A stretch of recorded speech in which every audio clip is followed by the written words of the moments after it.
Money एक्सचेन्जको बारे केही जानकारी गराउँदैछु।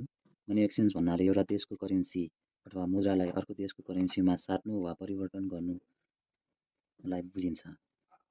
इक्जाम्पल जस्तै डलरबाट नेपाली रुपिजमा, नेपाली रुपिजबाट डलर अथवा युरोलाई नेपाली रुपिजलाई युरोमा कन्भर्ट गर्नु छ भने हामी मनी एक्सचेन्जलाई युज गर्छौँ।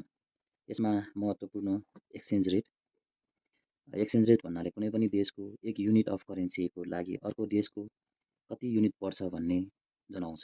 जस्तै $1 रुपिज 150.27, 1 युरोको रुपिज 170.74.04।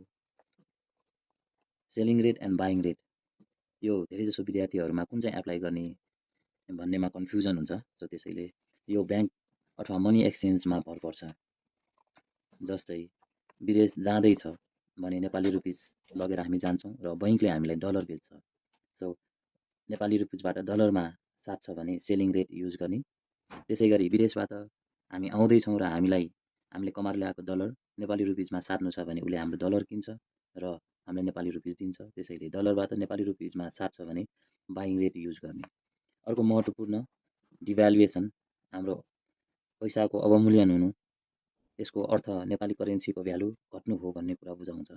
जस्तै $1 इक्वल्स टु नेपाली रुपिज 150.27 छ भने अब 10% डिभ्यालुएसन भयो भने अब $1 इक्वल्स टु हामीले 150.27 प्लस 10% थप गरेर हाम्रो पैसो तिर्नुपर्ने हुन्छ। 150.27 इक्वल्स टु 150.27 प्लस 15.27 गरेपछि अब हाम्रो डिभ्यालुएसन भइसकेपछिको रकम $1 इक्वल्स टु रुपिज 165.27 तिर्नुपर्ने हुन्छ।